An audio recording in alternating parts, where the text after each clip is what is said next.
Good morning, Kavod. Today is the 21st of Iyar. Let's begin with counting the Omer, page 138. Last time we counted 36. Let's say together, Hayoim, Shisha, Ushloishim, Yoim, Sheheim, Chamisha, Shavuos, V'yoim, Echad, LaOmer. Today is 36 days, which is 5 weeks and 1 day of the Omer. Okay, today is a beautiful, beautiful, gorgeous Friday morning. A little chilly, but I think it's going to warm up nicely. We're beginning chapter 50 today, Perek Nun, and we're on page 121 in your Chayenu.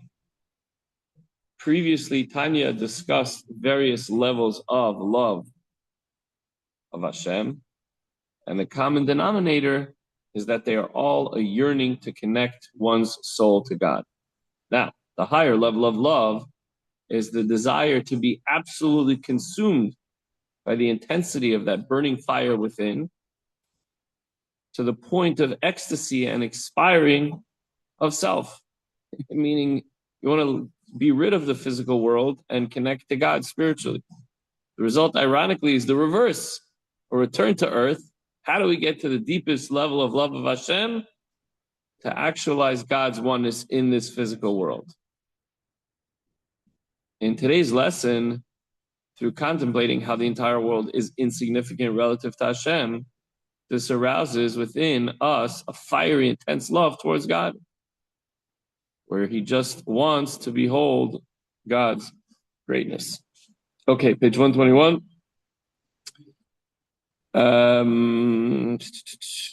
Okay. In this chapter, the Alter Rebbe will discuss, rather than a yearning to become joined with Hashem, to the point that your neshama would literally leave the body, the aim of this love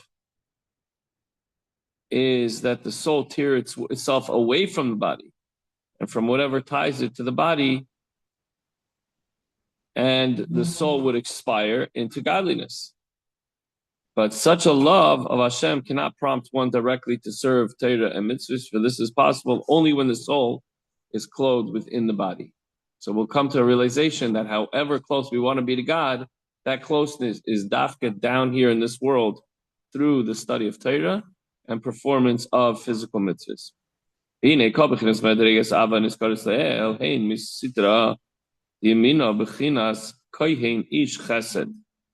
Oh, Charlie, you're going to like this one. All the forms and levels of love mentioned above derive from the right side, the level of Kohen.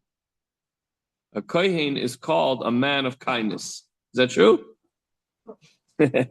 Meaning that his form of serving Hashem comes under the category of chesed, of kindness. That's why you go to the Kohen with the questions of tzaras, because the Kohen is going to judge favorably versus somebody else. It's just go look, oh, black, white, and that's it. The Kohanim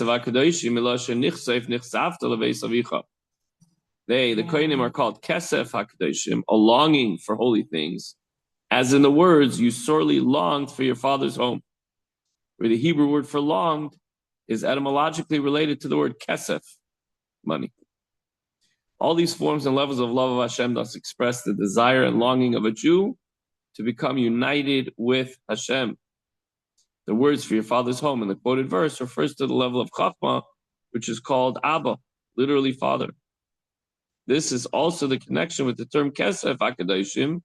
In the Zohar, Chachma is called Kodesh, holy. There's,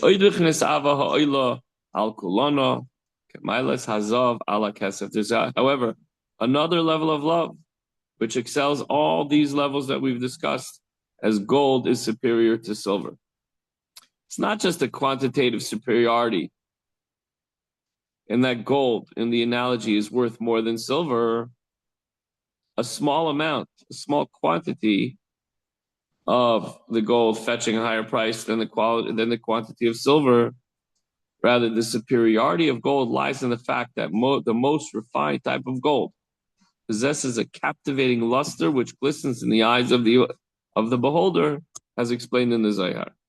So it's clearly the quality as well. All other types of gold are related to this type. Silver, on the other hand, does not possess this quality.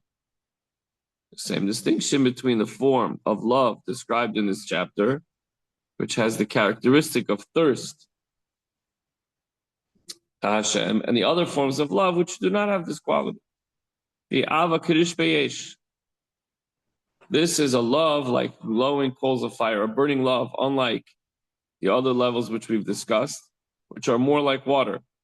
The soul is drawn with a yearning towards Hashem, like water which flows and is attracted in a certain direction.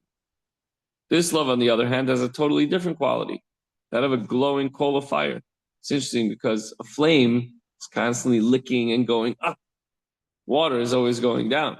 A coal is just glowing. It's not necessarily going up. It's powerful. Chinas, mibchinas gvurais el yoinos debina ilah. This derives from the level of the higher gvuras of the higher bina. In other words, the source of this love is from the level of gvura and bina. The hainu shayideis baininus bidos and seibaruchu.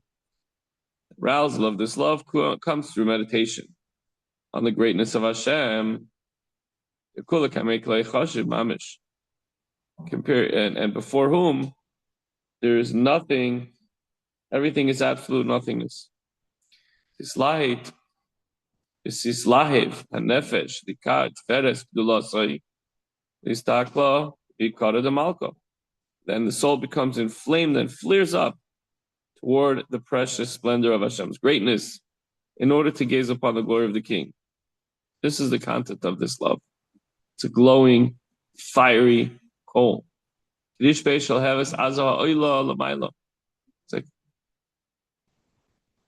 like glowing, fiery coals of a mighty flame which surges upwards.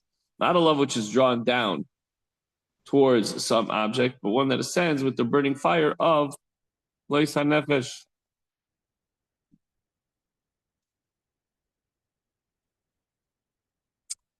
When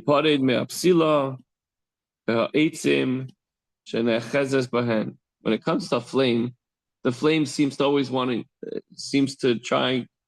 be trying to leap off the wick or the wood which is holding it down, even though that would mean that it would then expire. This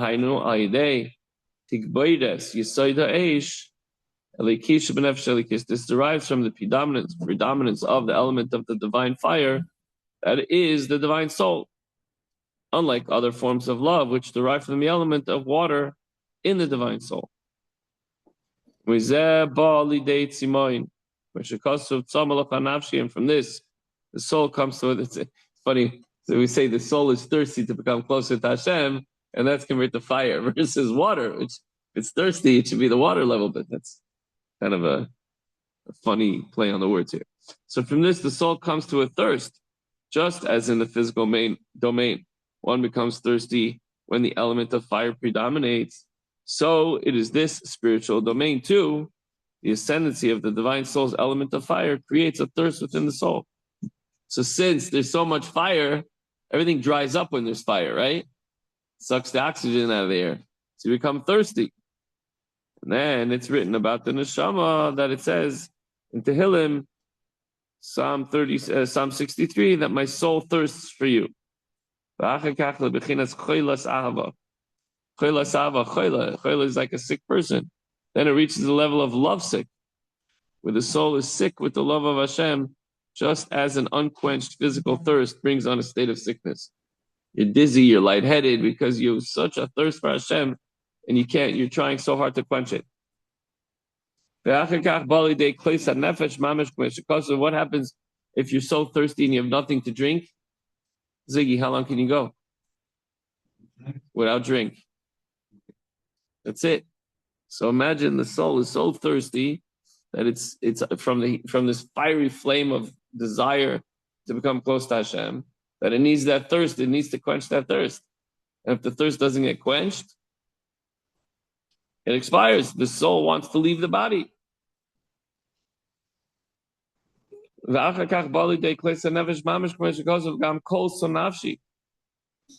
comes to a virtual expiring of the soul, as the pasuk says, "And my soul expired." It is not for the consequent contrary sensation of retreat and restraining oneself, as explained further. If not for the constant retreat and restraining oneself, the soul would literally expire. From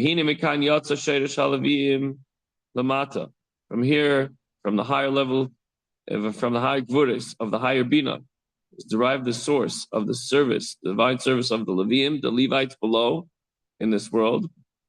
In the future, when the world will be elevated, when Mashiach comes, the Kohanim will be Leviim. I'm sorry, the opposite. I meant the Leviim will become Kohanim. Unlike now, when the Leviim are secondary to them, as the pasuk says, they shall accompany and serve you. They serve the Kohanim now. Moshe Amar Arizal, the holy master the Arizal, said al pasuk v'hakohanim haLeviim shaLeviim shalachav you Kohanim la'asid. Leviim of now will become the Kohanim of the future. Avodas haLeviim haisa laharim koyladina v'toida b'shira v'zimra v'nigun v'ne'ima. The Leviim's service of Hashem now is to raise their voice in melody and thanksgiving with song and music, tunefulness and harmony. Music characteristically combines varied and even opposite moods. Sometimes the song, the melody is sad and it brings you down, or at least it causes you to look inward. And other times the song, the niggin, is exciting and happy. It's a march. It causes you to dance and to jump up.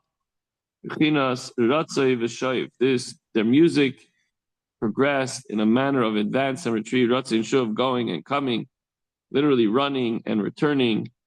This echoed their form of service of Hashem, the headlong advance towards Klesa Nefesh, to wanting for their soul to leave the body and unite with Hashem, and then realize, no, I got to go back down to the world and finish my mission.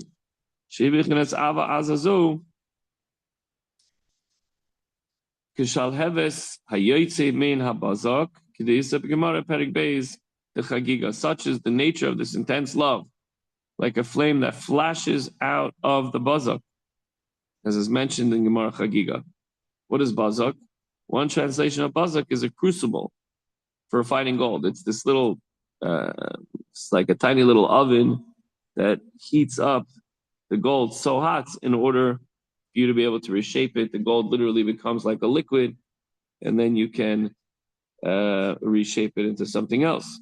But when you put the gold into the crucible, the flames flash forth and then they withdraw. So, okay, let's continue. It's impossible to explain this subject clearly in writing. When we're talking about your neshama wants to leave and your soul, you want to just connect with Hashem, but then you have to wake up and realize you have to come back down to earth. That's difficult to explain. Rak kolish nilva v'novain hamaskal adavar hamamik lekasher daite ulispainim b'Hashem yimtza teva oir agonos benafshe hamaskeles kol chalafum shiradilei. Every person with a feeling heart who understands and who has intellect in grasping this subject can delve deeply to attach his mind to understand Hashem by using his faculty of das, and will find goodness and light concealed within his intelligent soul, each according to his capacity. Everybody could try to reach the level of understanding this concept on your own. Yesh mispoil v'yesh mispoil. One is affected in one way by one type of meditation, and another person another. Nobody could decide what you're thinking and where you're going spiritually in your mind when you meditate on these concepts. After